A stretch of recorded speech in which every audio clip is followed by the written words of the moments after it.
बुजुर्गों की देखभाल के लिए सरकार उन्हें दे सेवानिवृत्त कर्मचारियों के समान पेंशन। बुजुर्ग केयर सेंटरों की स्थापना कर केयर टेकरों से बुजुर्गों की कराए देखभाल। तेजी से बूढ़ा हो रहा भारत, 2036 तक दुनिया में 15% बढ़ जाएंगे 60 वर्ष से अधिक आयु वाले लोग। संयुक्त राष्ट्र जनसंख्या कोष ने इंडिया एजिंग रिपोर्ट 2023 की जारी रिपोर्ट में कहा गया, भारत में बुजुर्गों की संख्या में तेजी से हो रही बढ़ोतरी। साल 2050 तक दुनिया में हर 5 में से 1 व्यक्ति होगा बुजुर्ग। कौन किसकी करेगा देखभाल? भारत में बुजुर्गों की आबादी में तेजी से वृद्धि हो रही है। वो दिन नजदीक आने वाला है जब प्रत्येक 5 व्यक्तियों में 1 व्यक्ति बुजुर्ग होगा। 2050 तक बुजुर्गों की संख्या बढ़कर 34.7 करोड़ हो जाएगी, जो असंगठित क्षेत्र में कामगार है या भूमिहीन मजदूर हैं। उनके परिवार के बुजुर्गों की देखभाल कैसे होगी? देश में बुजुर्गों की देखभाल करने के लिए सरकार को कामगार कदम उठाने होंगे। बुजुर्गों को सेवानिवृत्त कर्मचारियों की तरह या तो पेंशन देनी चाहिए या फिर बुजुर्ग केयर सेंटरों की स्थापना करके उनकी केयर के लिए केयर टेकरों की देखभाल करने की व्यवस्था करनी होगी। उनकी तैयारी सरकार को अभी से करनी होगी। अगर बुजुर्गों की देखभाल करने के लिए सरकार समय से उचित कदम नहीं उठाती है तो आने वाले समय में अव्यवस्था का सामना करना ही होगा। एक बात बताना यहाँ बहुत जरूरी समझती हूँ कि 15 वर्ष से कम उम्र से के व्यक्तियों की संख्या में गिरावट आ रही है। संयुक्त राष्ट्र जनसंख्या कोष ने इंडिया एजिंग रिपोर्ट 2023 को जारी किया है। संयुक्त राष्ट्र की एक नई रिपोर्ट के अनुसार 2046 तक भारत में बुजुर्गों की संख्या 0 से 14 वर्ष वर्ग के बच्चों की संख्या से अधिक हो जाएगी। भारत में उम्र बढ़ने की गति का संकेत देते हुए रिपोर्ट में 2010 के बाद से बुजुर्गों की आबादी में तेजी वृद्धि की बात कही गई है। देश में 15 वर्ष से कम उम्र के लोगों की संख्या में गिरावट को दर्शाया गया है। देश में वर्तमान में युवाओं का सबसे बड़ा समूह है। डेटा का हवाला देते हुए संयुक्त राष्ट्र जनसंख्या कोष ने इंडिया एजिंग रिपोर्ट 2023 में कहा गया है कि निस्संदेह आज का अपेक्षाकृत युवा भारत आने वाले दशकों में तेजी से बूढ़ा होता समाज बन जाएगा। रिपोर्ट में बताया गया है कि 2022 में 60 साल और उससे अधिक उम्र के 14.9 करोड़ लोग हैं, जो देश की आबादी का लगभग 10.50% है, लेकिन 2036 तक इससे बढ़कर 15% होने का अनुमान है। 2050 तक वृद्ध व्यक्तियों की हिस्सेदारी 20.8% हो जाएगी। इससे हर 5 में से 1 व्यक्ति बुजुर्ग होगा। जिस तरीके से बुजुर्गों की संख्या में बढ़ोतरी होने का अनुमान लगाया जा रहा है, उससे साफ संकेत मिल रहे हैं कि आने वाले दिनों में बुजुर्गों की देखभाल की समस्या भारत में महंगाई, बेरोजगारी से बड़ी समस्या उत्पन्न हो सकती है। इसलिए सरकार को बुजुर्गों की देखभाल करने के लिए अभी से विशेष कदम उठाने चाहिए। सरकार के आंकड़ों के मुताबिक गरीबों की रेखा से नीचे जीवन यापन करने वाले परिवारों के बुजुर्गों की देखभाल कौन करेगा? जिनके पास आमदनी के साधन नहीं है, उन परिवारों के बुजुर्गों की देखभाल की जिम्मेदारी सरकार को निभानी ही होगी।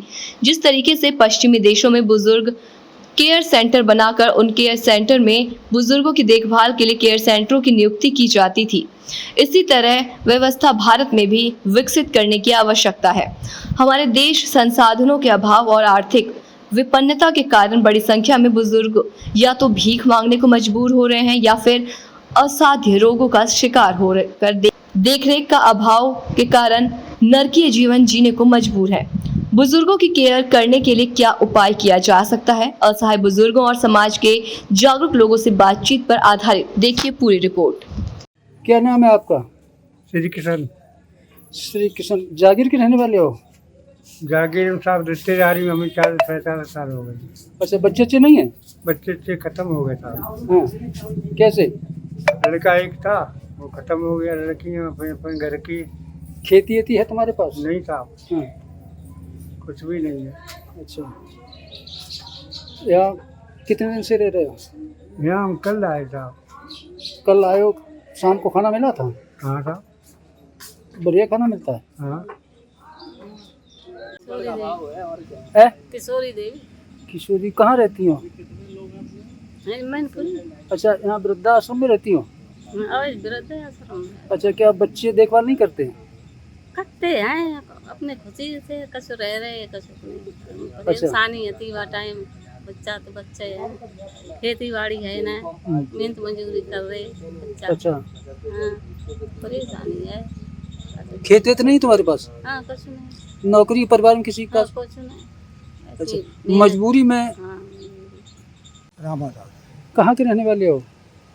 आपको गांव ने बता दो घुसपुर टीकरा हर एक ढिगाया ढुलबा गांव। अच्छा, यहाँ कब से हो वृद्धाश्रम? यहाँ हमें सितंबर के महीना में आए थे जी, 1 महीना तक अगस्त को देखो साल भर हो जाए। अच्छा, बच्चे हैं? हाँ, बच्चे हैं। कितने लड़के हैं? अब लड़का कितने हो ना है देखभाल नहीं करते? ना, सो तो आते जाते हैं। अच्छा, तो लड़कों से तुम संतुष्ट हो? संतोष से ही हैं, लेकिन हमारी घरवारी ज्यादा मक्कार करी है। अच्छा, तो अब घरवाली की तुम यहाँ चले आए, फिर घरवाली की देखभाल कौन करता है? लड़कों की सलाम है।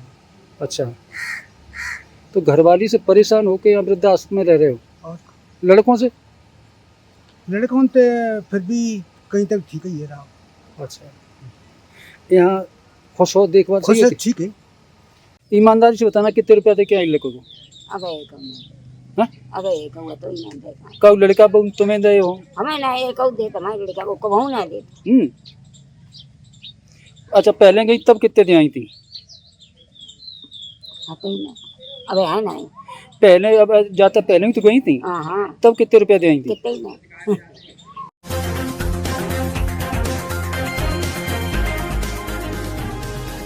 अनाथ कुछ बुजुर्ग किस्म के ऐसे लोग होते हैं जिनके बच्चे उनकी देख रेख नहीं करते हैं, और ऐसे लोग बीमार पड़ जाते हैं, और वो अगर अस्पताल में आते हैं तो क्या उनका उपचार होगा? बिल्कुल उनका उपचार होगा, और ज़रूरत पड़ने पे भर्ती करके जो भी उनको उपचार की व्यवस्था होगी वो कराई जाएगी।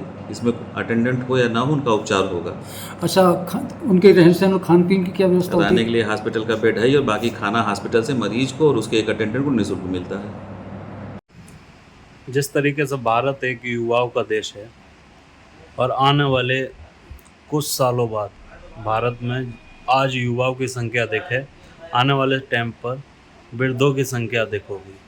अब ऐसे में जो परिवार हैं जो गरीबी रेखा से अपना जीवन नीचे व्यर्थ कर रहे हैं, तो उन परिवारों में जो लोग गरीबी रेखा से नीचे व्यर्थ कर रहे हैं जीवन को, उन लोगों में जो वृद्ध होंगे उनकी रख रखाव कैसे होगी? देखिए सर, पश्चिमी देशों में जो व्यवस्था है वो जो सेवानिवृत्त कर्मचारी है उसके बराबर या तो वृद्धों को, बुजुर्गों को पेंशन दी जाए, या फिर जो है सरकारी केयर केंद्र खोले जाएं जिनकी पूरी जिम्मेदारी सरकार उठाए, जहां वृद्धों को व्यायाम करने की, खेलने की, कूदने की, और जो टीवी चैनलों पर जो है बेहतर कार्यक्रम चलते हुए देखने की अगर व्यवस्था की जाए तो उनका जो है वृद्धापन जो है बेहतर तरीके से बीत सकता है। आने वाले समय में 2047 तक जो है हर 5वां व्यक्ति जो है वृद्ध हो जाएगा। ये सरकारी आंकड़े हैं। इन सरकारी आंकड़ों के मुताबिक अगर गरीबी रेखा से नीचे जीवन यापन करने वाले लोग हैं, किसी परिवार में अगर 10 लोग हैं तो 10 लोगों में से जो है 2 लोग वृद्ध होंगे, और 2 लोग वृद्ध होंगे तो उनकी देखभाल जो है उस परिवार के लिए बहुत भारी पड़ेगी। इसलिए जो है केंद्र सरकार को जो है संविधान में संशोधन करके एक ऐसा नियम बनाना चाहिए ताकि उन वृद्धों की देखभाल हो सके। किस तरीके के नियम होना चाहिए? देखिए, नियम ये होना चाहिए, या तो जो है रेलवे में सबसे छोटा कर्मचारी होता है जिसे खल्लासी कहते हैं, उसकी पेंशन समथिंग 30,000 रुपये होती है, या तो 30,000 रुपये पेंशन की व्यवस्था की जाए, और नहीं तो सरकारी केयर केंद्रों में उन्हें निःशुल्क रहने, भोजन और व्यायाम सारी व्यवस्थाएं करनी चाहिए। इससे क्या लाभ मिलेगा? इससे लाभ ये मिलेगा कि अभी आपने देखा होगा कि सड़कों पर वृद्ध भीख मांगते हैं। तमाम लोग ऐसे हैं जो है फटे हाथ जो है ज़िंदगी बिताते हैं, या जो काम करने लायक नहीं वो लोग फल सब्जियां बेचते हैं, जबकि उन्हें जो है इस समय जो है घर पर रहकर जो है बेहतर ज़िंदगी जीनी चाहिए। धन के अभाव में वो बेहतर जीवन नहीं जी पा रहे हैं।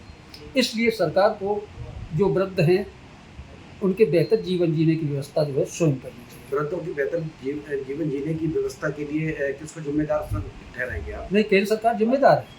केंद्र और राज्य सरकार दोनों ही जिम्मेदार हैं। दोनों को मिलके, जैसे जो है गरीबी की रेखा से नीचे जीवन यापन करने वाले लोगों को जो है राशन दिया जाता है, एक सफ़ेद कार्ड दिया जाता है, वो उनके परिवार के पालन पोषण की व्यवस्था है।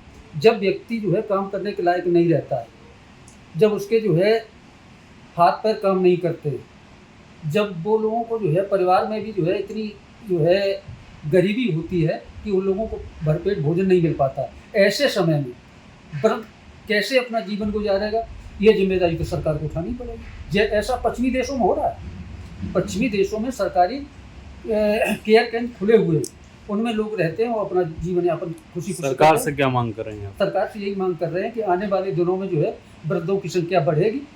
ऐसे में ये संख्या बढ़े उससे पहले एक सर्वे कराया जाए। सर्वे में जो है ये चिन्हित किया जाए कि वृद्धों की बेहतर देखभाल कैसे हो सकती है। जो स्पेशलिस्ट हैं उनसे राय ली जाए और उसके मुताबिक व्यवस्था की जाए। लेकिन वृद्धों को जो ना सरकार व्यर्थ मानती है, जबकि उससे टैक्स भी वसूला जाता है। जब वो काम करता है, किसान हो चाहे वो मजदूर हो, टैक्स भी वसूला जाता है वो उसके अता उम्र के लिए। तो इसमें तो उनको तो वृद्ध मानती है कि बच्चे ही उसका पालन पोषण करें। नहीं, बच्चों की जिम्मेदारी नहीं होती। ऐसा है, वृद्ध तमाम परिस्थितियों में देश की सेवा करते हैं। मजदूर जो है भवन निर्माण करता है, क्या समझिए, कामगार तमाम तरीके के जो है जिन्हें जो है हम जो है कुशल मजदूर कहते हैं, वो आपका भवन बना के तैयार करते हैं, आपकी कुर्सी बना के तैयार करते हैं, आपका ट्रैक्टर बना के तैयार करते हैं, और उन्हें पेंशन नहीं मिलती है और गरीबी की रेखा से नीचे जीवन यापन करते हैं। तो ऐसे लोगों की व्यवस्था सरकार को करनी ही होगी। अगर नहीं होगी, करेगी, तो आने वाले समय में देश के अंदर ये बहुत बड़ी समस्या पैदा होगी।